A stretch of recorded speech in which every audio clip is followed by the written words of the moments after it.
Assalamualaikum warahmatullahi wabarakatuh. Wilujeng enjing kasadayana sampurasun. Ayeuna urang diajar deui ngeunaan biografi basa Sunda nya.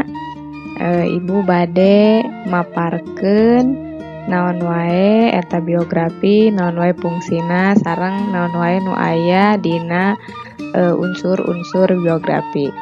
Mangga siapkeun catetana bilih aya nu bade dicatet. Simak video sareng slide selanjutnya. Biografi teh sok disebut oge riwayat hirup. Nyaeta penggalan katana ti bio artina hirup, grafi eta artina catetan atawa tulisan. Eusina ngadadarkeun riwayat hirup hiji jalma boh nu masih jumeneng atawa nu geus maot. Ti mimiti iraha brolna ka alam dunia, kumaha keur leutikna, kumaha sakolana, karirna, prestasina, karyana jeung sajabana. Ari nu disebut biografi teh nyaeta riwayat hirup nu kaalaman ku hiji jalma. Tah anu dipedarkeunna teh biasana sok ngeunaan ngaran lengkep nya, ngaran lengkep hiji jalma nu dianggap hiji tokoh dina kahirupanana. Teras anu penting aya dina biografi nyaeta ngeunaan kaunggulan eta jelema nu dianggap tokoh tea jeung prestasi nu kungsi kahontalna. Disagigireun eta sok dipedarkeun deui pangalaman istimewa anu dianggap penting atawa dipikanyaho ku pembaca gitunya, sarta jadi contoh anu bade atawa tuladeun nu aya mangpaatna keur jalma rea. Dina karangan biografi biasana didadarkeun lalakon hiji jalma ti lahir nepi ka kolotna. Unsur-unsur anu sok diterangkeun dina biografi teh diantarana nu kahiji ngaran, lalandian atawa julukana.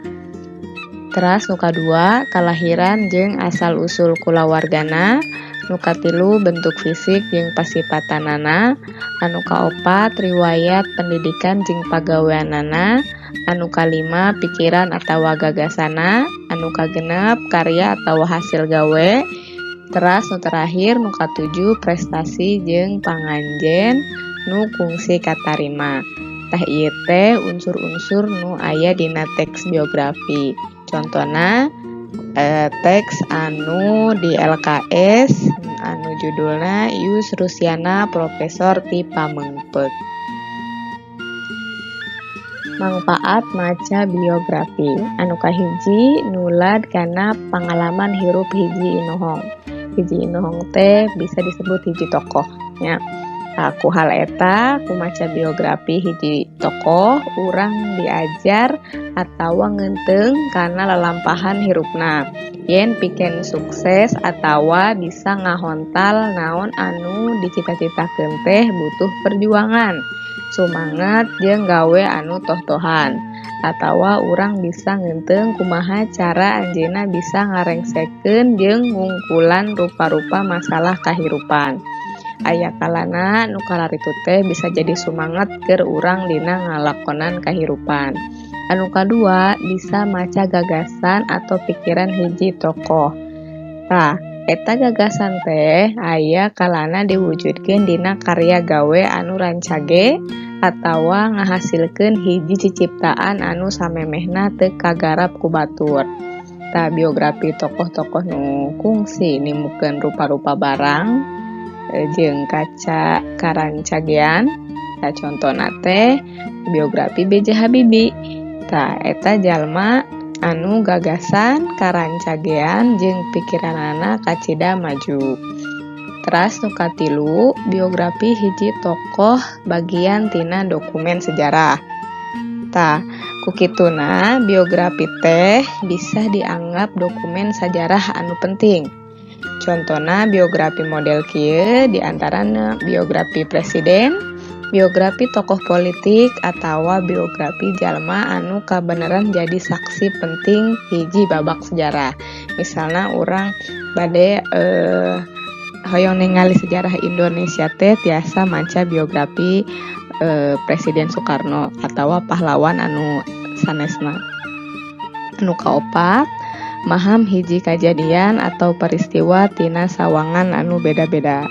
Tah hiji kajadian sajarah kalan-kalan di sawang beda-beda ku jalma-jalma nu kalibet atawa ngalaman eta kajadian.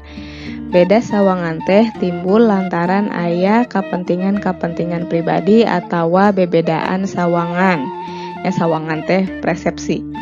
Upamana bae peristiwa politik tahun 98 nu kawentar ku sebutan zaman reformasi di sawang beda-beda ku 3 tokoh sajarah anu kalibet langsung dina eta kajadian. Ya contoh 3 tokoh teh B.J. Habibie, Jenderal Wiranto jeung Letjen Prabowo Subianto. Tah tiluanana ngahaja nyusun biografi sewang-sewangan tur boga sawangan jeung pamandegan nu beda-beda karena peristiwa nu sarua. Malah di sawantara bagiana eta 3 inohong teh pabentar paham dina nyaritakeun hiji peristiwa gitu. Soal latihan kanggo minggu ieu nyaeta pilarian teks biografi tokoh pahlawan nya nganggo teksna bahasa Sunda gitu.